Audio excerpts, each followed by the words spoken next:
And this is diabolical if true. The girl that he was having an affair with on the staff was the one responsible for escorting his wife around the stadium during games. She was allegedly an administrative assistant, and some of those responsibilities involve assisting with the family.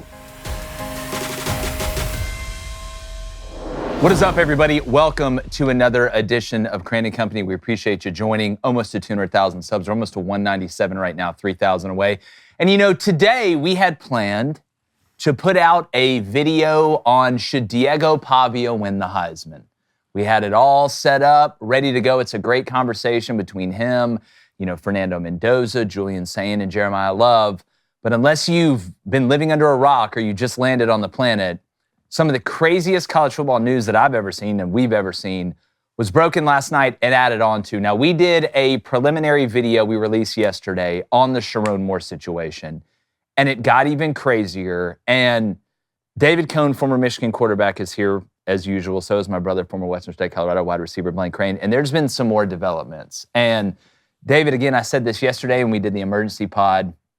This is something, and kudos to you, because lesser men would have tried to make this public before and catch a lot of fame and clicks off of it. But, you had been hearing these things. Apparently, you're not the only one who had been hearing these things.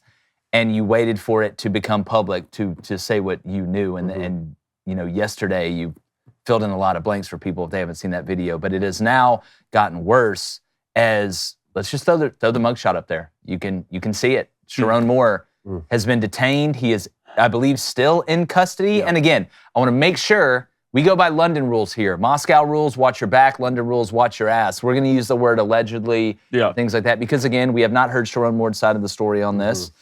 We do live in the United States of America where you get to tell both sides. So we're going off the information we have, and this is alleged. But David, if you want to rehash a little bit of what you said yesterday and then get into what you have heard, the details on the arrest, the alleged assault charge, things like that. And we're also going to talk about who Michigan will replace him with, because there's some very interesting coaching candidates. I know you got the odds pulled up over there, but go ahead, Cone. Well, the first thing that I want to say, and I may say it several times throughout this episode, and I know I said it yesterday, this is a very sad situation, right? That's a broken man right there. That's a broken man with a family, with a wife, with 3 daughters, and my heart goes out for him. We said a prayer for him at our dinner table yesterday. I would really encourage anyone listening and everyone across this country to do the same. Yeah. I mean, honestly, and that's got to be the first place that we start above football. We're talking about an individual who possibly threatened to take his own life and someone else's life, okay? And we can get into the details on that.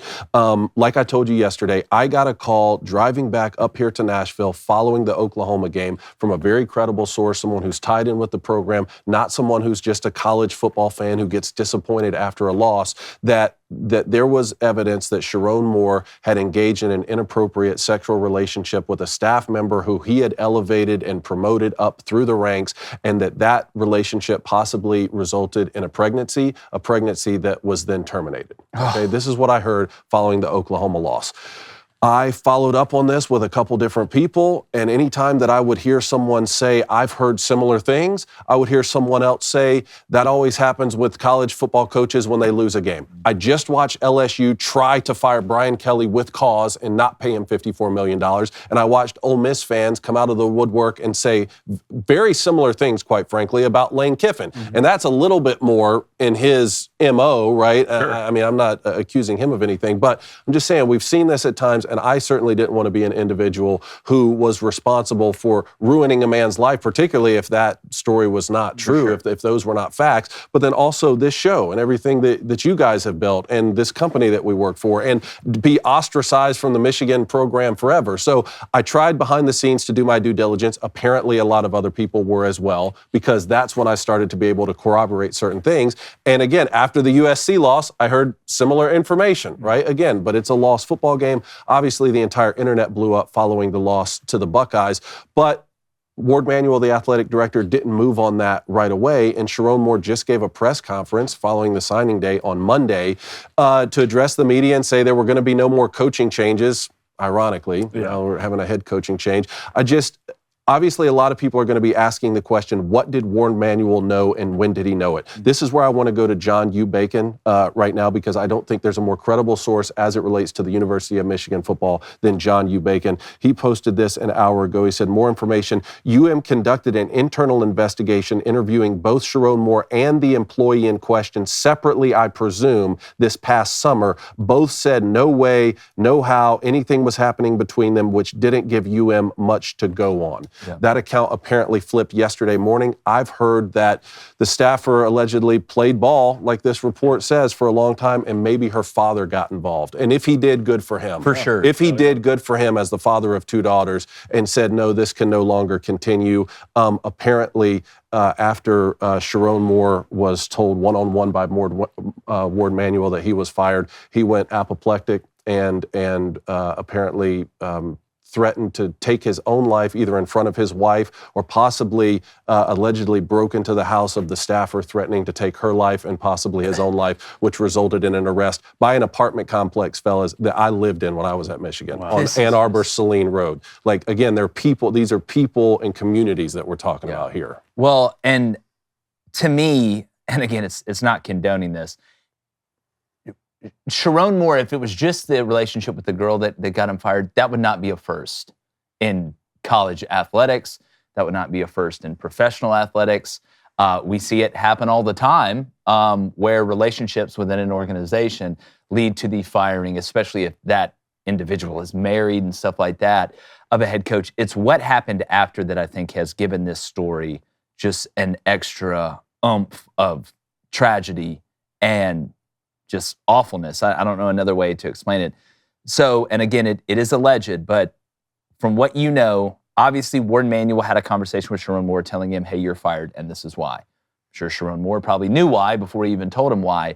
So then he freaks out, goes back to his house where his wife is, and says, I'm going to kill myself, and then leaves and goes over to this girl's house and tries to break in to possibly kill her. That is another level of, there's a lot that going is snapping. On. There's a lot going on the internet right now, right? Yeah. And everybody's coming up with a different variation of the story.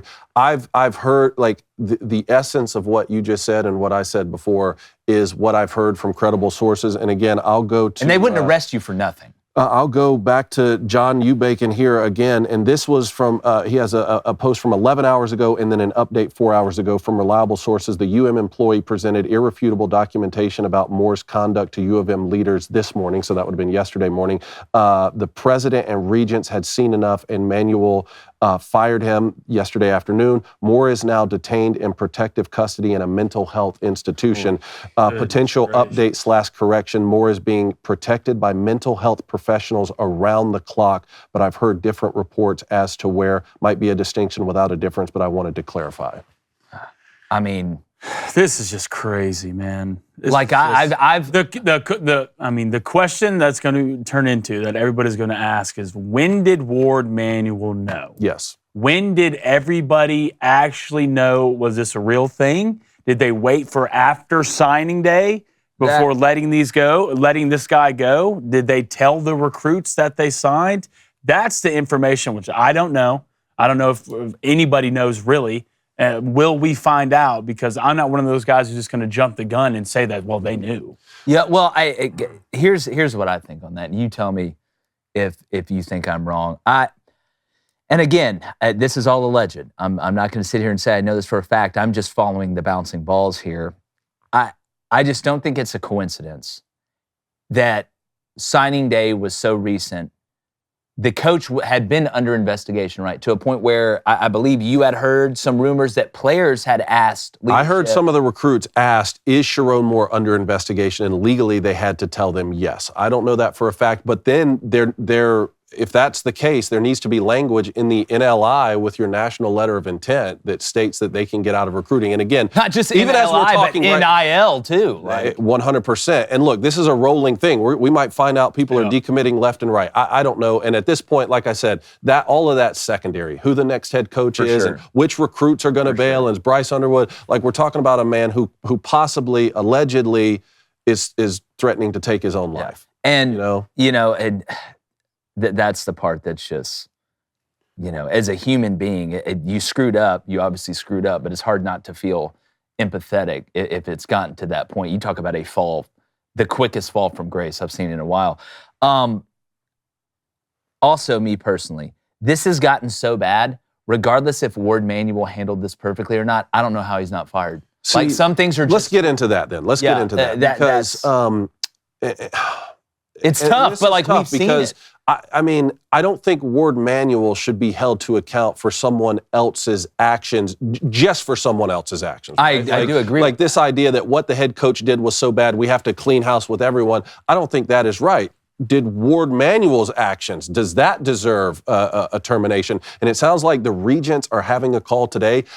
I've heard a lot of the regents were taken aback by this. Now, when the internet started going crazy after the Ohio State loss, apparently some of the regents were made aware, but said, I still don't think that this is true.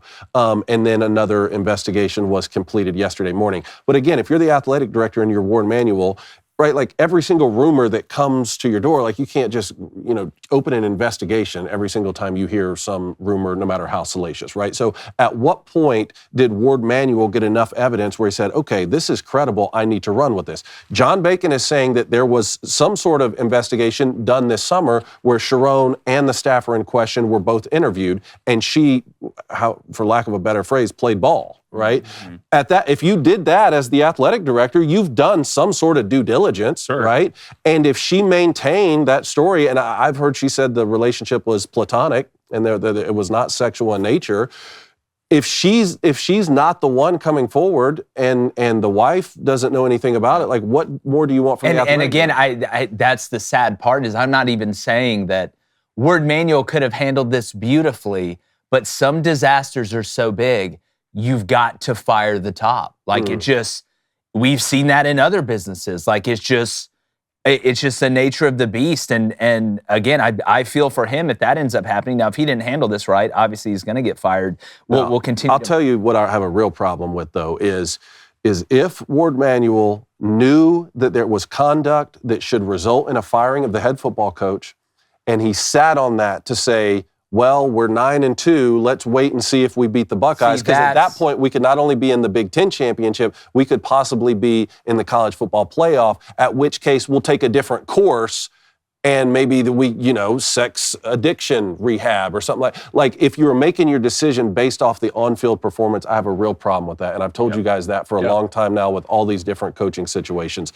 The recruiting thing, again, and similarly, if you were just waiting until the recruit signed, then that also is problematic. I just have a hard time believing he let Sherrone Moore go to the podium this past week and hire, they made a new hire for special teams. Yeah. The former Ohio State defensive coordinator. I have a hard time believing he's letting him do that if he knew 3 weeks ago that he was going to fire him. Yeah, and again, this is everything that has to get sorted out. There's another thing I want to ask you that you've found out as well, and again, I will use the word alleged, and this is diabolical if true, that the girl that he was having an affair with on the staff was the one responsible for escorting his wife around the stadium during games? She was allegedly an administrative assistant, and some of those responsibilities involve assisting with the family on game days. I don't know how else to say it. And again, we're getting to a point now where the story is so crazy that you can add any other little detail to it that makes it worse, and you don't know the difference between an internet rumor and then troll. And that's why I'm trying my best to use credible sources from people who care about the program. Yeah. These are people who want the best for Michigan football and who want the best for Michigan moving forward and think that this is the best way to do it. Hey, this is a stain. Let's own up to it and let's move forward and let's try and get this man help. Yeah. I have two more for you, Cone. And again, I appreciate you being willing to say this. I know this sucks being a former Michigan player and stuff like that, but it needs, again, this is our job. This is what we're supposed to do. The first thing is, I don't see a world in which, regardless of what some of these players, including Bryce Underwood's NIL contract says, that if they want to leave, they're going to give them any problem. I don't know how you would. I think it's going to be carte blanche. If you want to go, listen, we're not going to press, because it's so, just the way this has escalated to, I just see no world in which they would try and hold up somebody from, because the PR and optics would be. Yeah, no, and if you do want to get a little bit into the football side of it, and what my opinion is on that, you need to go hire the best football coach in America. Yeah.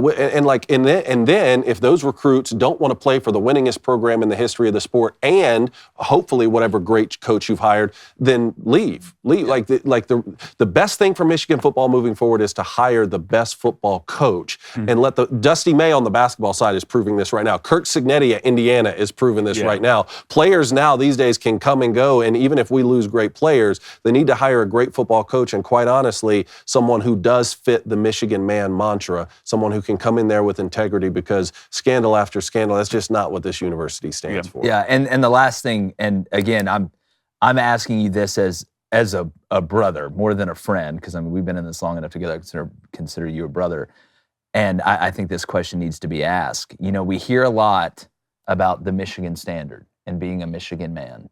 After what's happened with Juwan Howard punching the other coach or slapping him, the Connor Stallion stuff, which was overblown. We've talked about that a million times. And then this, how big of a hit is this to the reputation of Michigan, you know, as being not the moral superior? I'm not saying that, but that's something that's synonymous with Michigan, is there's a certain way that you handle yourself 100%. and represent the university. Like, how bad has that been? 100%. I talked to several teammates last night. They call me, they're frustrated because this reflects poorly on them and what they've gone forward to do in their lives as well. But Michigan men and the people at the University of Michigan are still going to hold themselves to the highest standards, as they should. And that's all you can do moving forward in life, is acknowledge your wrongdoings. And look, again, I'm going to be praying for this man. I would encourage everyone else to do the same. And hopefully there was nothing more diabolical behind the scenes. Hopefully this is just an Occam's razor situation with the timing of it. We'll find out more about that. We may find out more about that before this video even posts. But I'm praying for this individual, this family, and for the program that I shed blood, sweat, and tears for, and hopefully moving forward they can put this behind them and we'll move forward together. Is there anything else you want to add? Just that, man. Just I truly mean it when I say, like, let's focus on getting this man the help that he needs first, because if it's true, and again, I'm trying to just tell y'all what I know, I've heard from. I'm not there, I don't know, but if it's true, and you guys know this better than anyone in this building, if it's true that someone is threatening to take their own life, I'm not worried about football right now. No, it's past. It's past football at that point. We'll find a football coach. Just glad everybody's safe. Michigan. At the end of the day. You guys got dogs. Thank God they got him when they got him. Well, if there's ever a standard for a Michigan man, David, you're the perfect example. Well, thank you. I tell you that. We also have an update. I believe ESPN is reporting they have not decided whether to charge Sherrone more or not. Just want to go ahead and put that out there. Again, a lot of this is alleged, but obviously he was arrested or detained, however you want to put it. And I mean, the situation just keeps getting crazier. I think that will get to, was he threatening someone else or himself? Yeah. Right. Yeah. All right, in the comments, let us know. It's a crazy situation. We're going to have another video that we're going to put out very soon on the coaching replacements and the candidates at Michigan, because regardless of what happened, Michigan is a golden egg location in the sports world and one of the top places in college athletics. We've got some names I think that'll surprise some of you. Others, you probably won't be surprised because you've heard them already. Just make sure you're locked into Crain & Company. Let's get to 200K and give your loved ones a hug tonight and today, because there's things that are way more important than sports. We appreciate you here at Crain & Company.